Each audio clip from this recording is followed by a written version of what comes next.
30 जनवरी 2022 संबंधी जितने भी सामान्य ज्ञान के प्रश्न थे, महत्वपूर्ण प्रश्न, मैं उस वीडियो में लेकर आया हूँ। चलिए स्टार्ट करते हैं।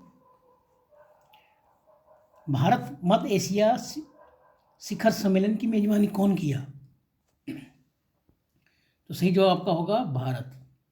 ठीक है, भारत मध्य एशिया शिखर सम्मेलन की मेजबानी प्रधानमंत्री नरेंद्र मोदी ने की। भारत और मध्य एशियाई देशों के बीच राजनयिक संबंधों की स्थापना की 30वीं वर्षगांठ पर यह पहली भारत मध्य एशिया समिट आयोजित की गई। इस सम्मेलन में कुल 5 देश के राष्ट्रपति ने हिस्सा लिया। उसमें थे कजाकिस्तान, किर्गिस्तान, तजाकिस्तान, तुर्कमेनिस्तान और उज्बेकिस्तान।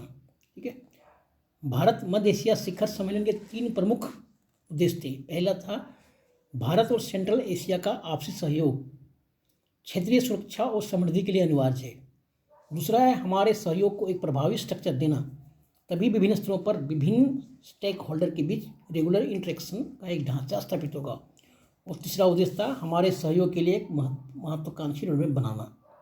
ठीक है, चलते हैं अगले प्रश्न की तरफ। अगले प्रश्न महात्मा गांधी से संबंधित है। हाल में हम महात्मा गांधी कौन सी पुण्यतिथि मनाया है? तो आपको याद होगा 74वां पुण्यतिथि मनाया, यानी डेथ एनिवर्सरी। ठीक है, मोहनदास करमचंद गांधी, महात्मा गांधी का पिता का क्या नाम था? मोहनदास करमचंद गांधी। ठीक है, तो मोहनदास करमचंद गांधी का पिता का नाम था। ठीक है, मोहनदास करमचंद गांधी की मृत्यु 30 जनवरी 1948 को हुई थी, इसलिए हम सभी 30 जनवरी को इनकी 74वीं पुण्यतिथि मना रहे हैं। गांधी जी के बलिदान को देशवासियों सदा याद रखेगा। उनके आदर्शों, अहिंसा की प्रेरणा, सत्य की ताकत ने अंग्रेजों को झुकने पर मजबूर कर दिया।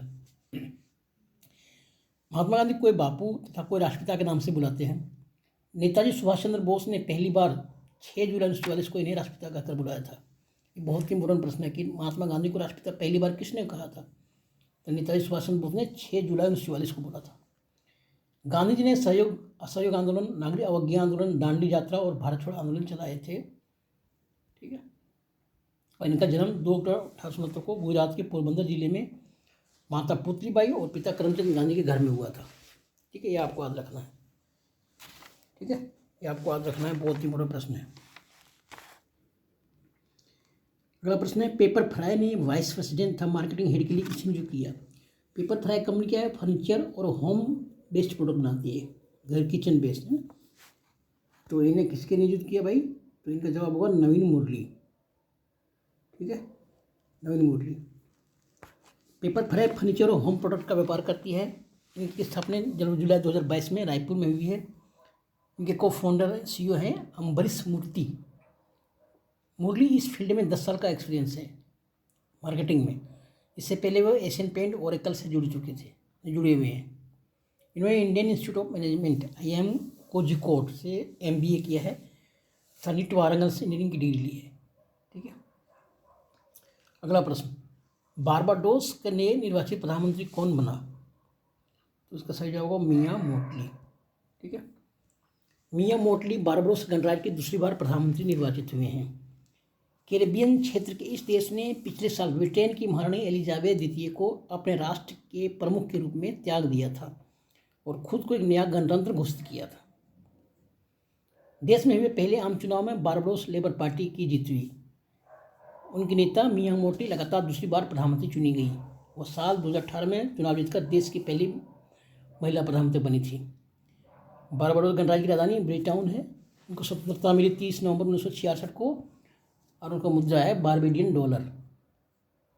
अगला प्रश्न, अंतर्राष्ट्रीय प्रलय स्मरण दिवस कब मनाया जाता है? तो आपको सही जवाब देना है 27 जनवरी को। ठीक है, द्वितीय विश्व युद्ध के दौरान हुई प्रलय की त्रासदी की वर्षगांठ मनाने के लिए होलोकास्ट के पीड़ितों की याद में अंतर्राष्ट्रीय मरणोत्सव स्मरण दिवस मनाया जाता है। कब? 27 जनवरी को। ये बताइए द्वितीय विश्व युद्ध कब हुआ था? 1941 से 45 के बीच में। ठीक है, अगला प्रश्न है, ढाका 21वें ढाका अंतर्राष्ट्रीय फिल्म फेस्टिवल का आयोजन में किस एशियाई फिल्म में सर्वश्रेष्ठ फिल्म का पुरस्कार जीता? तो आपको जवाब देना है कुंजंगल। ठीक है, 20वें ढाका अंतर्राष्ट्रीय फिल्म फेस्टिवल 2022 बांग्लादेश की राजधानी ढाका में 15 से लेकर 23 जनवरी को संपन्न हुआ। इस फेस्टिवल में 70 देश के लगभग 225 फिल्में प्रदर्शित की गई। जिसमें सर्वश्रेष्ठ हिंदी फिल्म सर्वश्रेष्ठ फिल्म कुंजंगल, जिसके निर्देशक PS विनोद रथ भारत के हैं, को मिला। अगला प्रश्न है, व्हाइट हाउस में राष्ट्रपति के कर्मियों के कार्यालय का प्रमुख किसे बनाया गया? तो आपको सही जवाब होगा गौतम राघवन। ठीक है, राष्ट्रपति जो बाइडेन ने भारतीय मूल के गौतम राघवन को पदोन्नत करते हुए व्हाइट हाउस में राष्ट्रपति के कार्मिकों के कार्यालय का प्रमुख बनाया। इससे पहले व्हाइट हाउस में राष्ट्रपति कार्मिकों के कार्यालय की प्रमुख कैथी रसेल थी, है ना, पहले की थी कैथी रसेल। अभी इनको क्या कर दिया, यूनिसेफ का निदेशक बनाया गया इनको। ठीक है, ये आपको याद रखना है। राघवन का जन्म कहाँ हुआ है? अमेरिका के सिएटल में हुआ है, और वहीं इनका पालन पोषण हुआ। स्टैनफोर्ड यूनिवर्सिटी से इन्हें स्नातक किया है। ठीक है, इसके साथ में ये big best figures story from the dream changer, change makers and hope creators inside the Obama white house के संपादक भी रह चुके हैं। अगला लास्ट प्रश्न, medal of the order of Australia से किसे सम्मानित किया गया? तो आपको जवाब देना है ऊपर तीनों। ठीक है, भारतीय मूल के चेन्नपति जगदीश चंद्रा और संजीव कोशी को ऑस्ट्रेलिया दिवस के उपलक्ष्य में सर्वोच्च सम्मान किया गया। इन्हें क्रमशः भौतिक विज्ञान, इंजीनियरिंग और चिकित्सा के क्षेत्र में योगदान के लिए सम्मान के लिए चुना गया। चेन्नपति जगदीश कैनबरा स्थित ऑस्ट्रेलियन नेशनल यूनिवर्सिटी के प्रोफेसर भी हैं, जिन्हें विशेष रूप से नैनो के क्षेत्र में भौतिक विज्ञान और इंजीनियरिंग में अपनी सेवा के लिए उसका सम्मान किया गया। ऑस्ट्रेलिया राजधानी कैनबरा है, मुद्रा $1 है, प्रधानमंत्री स्कॉट मॉरिसन है। थैंक यू दोस्तों, इस भाग में इतने प्रश्न जानेंगे और अगले बार और प्रश्न आपके लिए लेकर आऊँगा। थैंक यू, मिलते हैं अगली वीडियो में।